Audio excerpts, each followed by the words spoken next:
Cette fraction-là, donc la partie colorée, représente les 4 sixièmes du camembert. Donc celui-ci, c'est 4 douzièmes. Celui du dessous, ouais, donc bon, comme c'est découpé en quarts, moi je vais mettre 2 quarts, hein, d'accord. Et celui du dessous, 9 douzièmes. Bon, alors je continue. Donc on va faire maintenant les camemberts de droite. C'est 12 sur 16. Le camembert du dessous, c'est quoi comme fraction? 2 sixièmes, oui. Le camembert du dessous, c'est quoi? 2 tiers, ok, on est d'accord. Et enfin le dernier, 3 sixièmes ou un demi, effectivement. Donc maintenant qu'on a mis toutes les fractions, on va relier les fractions qui sont égales. Est-ce que le premier partage là, est égal à un des partages qui est sur la droite? Celui du 2 tiers, je suis d'accord, effectivement, on a bien l'égalité de ces deux partages-là. Donc ça veut dire qu'on peut dire que 4 sixièmes, eh ben la fraction 4 sixièmes, c'est égal à la fraction 2 tiers. Le deuxième camembert, le 4 douzièmes, là, est-ce que c'est égal à un des autres? Le 2 sixièmes, effectivement, hein, c'est le même découpage, il y a la même quantité, ça représente la même quantité. Je vais écrire que 4 douzièmes est égal à 2 sixièmes. Ensuite, qu'est-ce que je peux faire avec le 2 quarts? Le 2 quarts qui est là, est-ce que c'est la même chose que 3 sixièmes ou 12 sixièmes? Oui, c'est ça, donc c'est 3 sixièmes, oui. C'est la même chose que 3 sixièmes, donc on va mettre 2 quarts égale 3 sixièmes. Et le dernier, ben 9 douzièmes, c'est égal, de toute façon il n'y a plus le choix, c'est égal à 12 seizièmes. On peut constater que c'est effectivement, ça représente la même quantité. 9 douzièmes est égal à 12 sur 16. Moi, ce que je veux vous apprendre à faire aujourd'hui, c'est à écrire ces égalités-là, mais sans avoir les figures à côté, sans avoir le dessin, quoi. Comment je peux savoir que, par exemple, le 4 douzièmes, c'est égal à 2 sixièmes? Comment je peux le savoir si j'ai pas le dessin? Qu'est-ce que je fais avec les nombres, là, pour passer d'une fraction à une autre?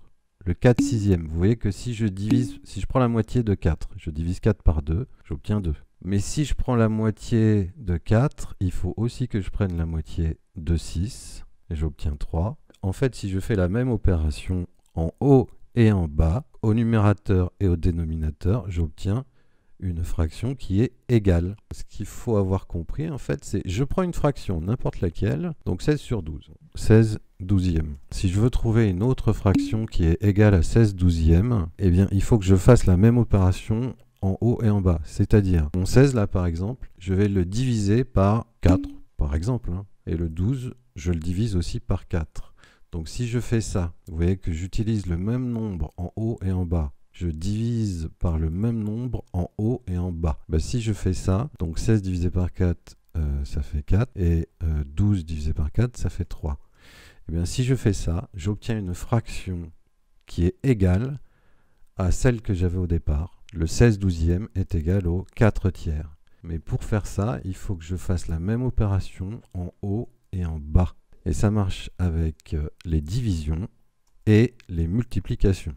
Puisque je peux très bien dire dans l'autre sens, hein, que 4 tiers, je multiplie par 4 en haut et en bas. Vous voyez, c'est le même nombre, hein, 4 en haut et 4 en bas. Et bien ça fait 16 sur 12. Donc ça marche avec les divisions et les multiplications. Si je multiplie ou si je divise par le même nombre en haut et en bas, j'obtiens une fraction égale. Le numérateur, c'est-à-dire le nombre du haut, et le nombre du bas, le dénominateur, si je les divise tous les deux par un même nombre, la fraction que j'obtiens est égale à la fraction que j'avais au départ.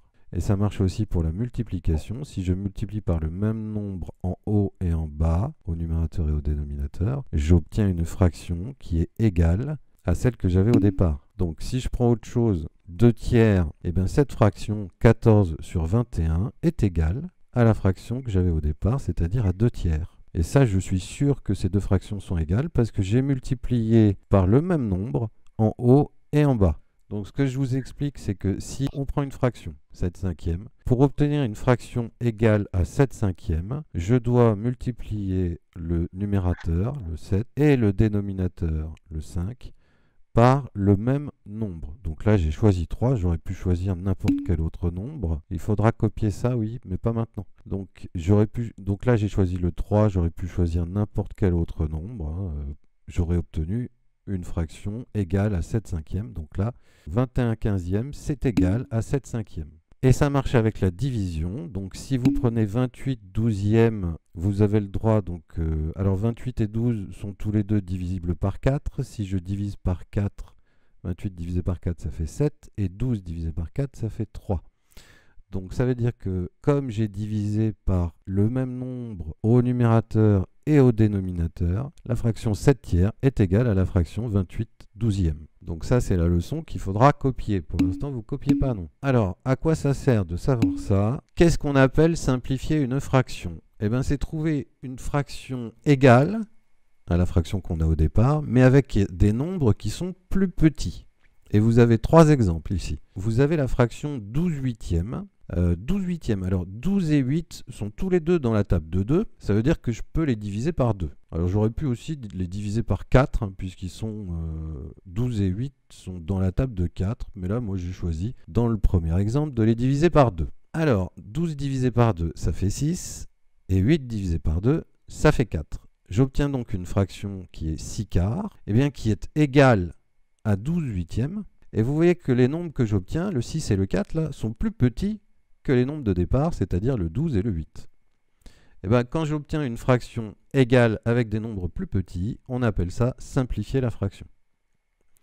Et là, comme j'ai utilisé le nombre 2 pour diviser mon numérateur et mon dénominateur, on dit qu'on a simplifié la fraction par 2. Dans le deuxième exemple, je simplifie toujours la même fraction, mais cette fois-ci, je la simplifie par 4. C'est-à-dire que je vais diviser le numérateur par 4 et le dénominateur par 4. En faisant ça, comme j'utilise le même nombre, le 4, eh bien j'obtiens une fraction qui est égale à 12 huitièmes, avec des chiffres, avec des nombres encore plus petits. Donc là, je simplifie ma fraction par 4. Troisième exemple, le 54 63e. Alors, 54 et 63, ils sont tous les deux dans la table de 9. Donc je peux les diviser par 9 tous les deux. 54 divisé par 9, ça fait 6. 63 divisé par 9, ça fait 7.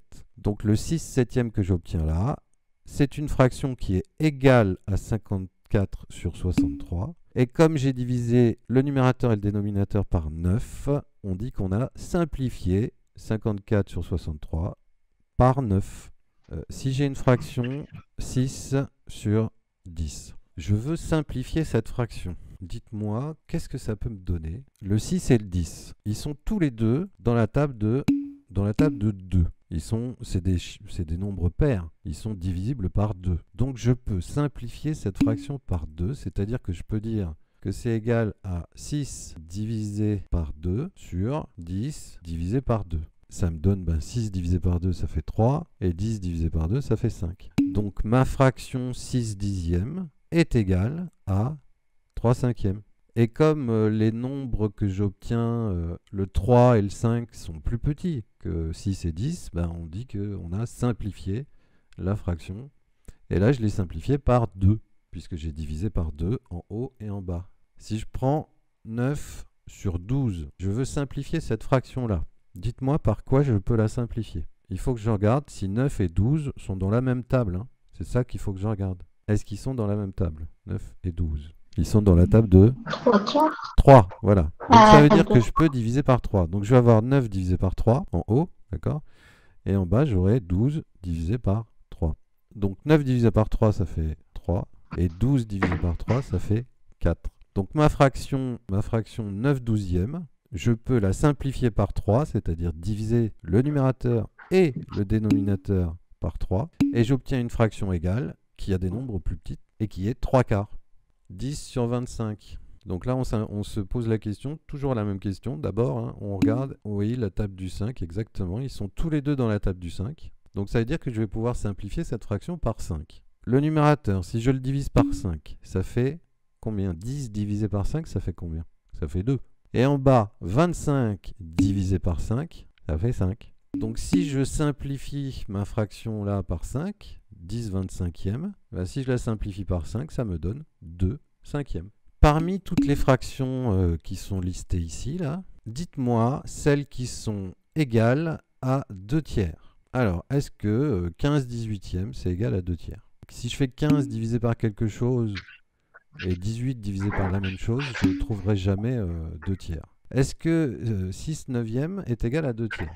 Oui, effectivement. Donc pour passer de 6 neuvièmes à 2 tiers, il faut simplifier par combien? Par 3, oui. Effectivement. Donc si je fais 6 divisé par 3, 6 divisé par 3, ça fait bien 2. Et 9 divisé par 3, ça fait bien 3. Donc 6 neuvièmes, c'est bien une fraction égale à 2 tiers. 12 18e maintenant, est-ce que 12 18e c'est égal à 2 tiers? Par 6. Le 12 là, si je le divise par 6, je fais 12 divisé par 6 et 18 divisé par 6. Tu vois que c'est le même nombre, hein, 6 en haut et en bas. Hein. Donc 12 divisé par 6, ça fait bien 2. Et 18 divisé par 6, ça fait bien 3. Donc 12 18e est bien égal à 2 tiers. Donc pour trouver comment simplifier une fraction, il faut regarder dans quelle table les nombres sont. Dans quelle table je vais trouver ces deux nombres-là. Par quoi je peux simplifier cette fraction-là? Par 9. Effectivement, parce que 72 c'est 9 fois 8 et 99 c'est 9 fois 11. Donc les deux nombres sont dans la table de 9. Donc ça veut dire que si je simplifie la fraction, 72 divisé par 9, ça fait 8. 99 divisé par 9, ça fait 11. Là, c'était un peu plus compliqué que tout à l'heure, peut-être. Hein, voilà, 99, il faut savoir que c'est 9 fois 11. Mais vous pouvez avoir des fractions encore plus compliquées que ça. Voilà. Si je vous donne cette fraction-là, par quoi je peux la simplifier? Alors, ça saute pas aux yeux. Hein. Enfin, si, il y a quand même un nombre qui saute aux yeux, là, mais... Oui, par 2, oui, effectivement. Par 6. Ouais, je t'ai fait ça de tête, Louane. Parce que oui, c'est divisible par 6, effectivement, ouais. Ouais. Mais bon, ça se voit pas immédiatement, je trouve. Alors, est-ce que c'est pas divisible par quelque chose de plus grand encore? Par 9, non. Le 1236, là, je peux pas le diviser par 9. Comment je sais répondre à ça aussi vite, là? Pourquoi je sais tout de suite que ça marche avec 6, que ça marche pas avec 9, que ça marche pas avec 12? Comment je sais? Personne n'a d'idée? Pourtant, c'est quelque chose qu'on a vu en début d'année. Je vous avais même fait jouer un jeu là-dessus, là. C'est les critères de divisibilité. Vous vous en souvenez des critères de divisibilité? Donc ces critères de divisibilité, ils servent quand on a des fractions avec des gros nombres. Je vous ai donné cette fraction-là. Donc je peux tout de suite voir, comme ce sont deux nombres pairs, je peux diviser par 2.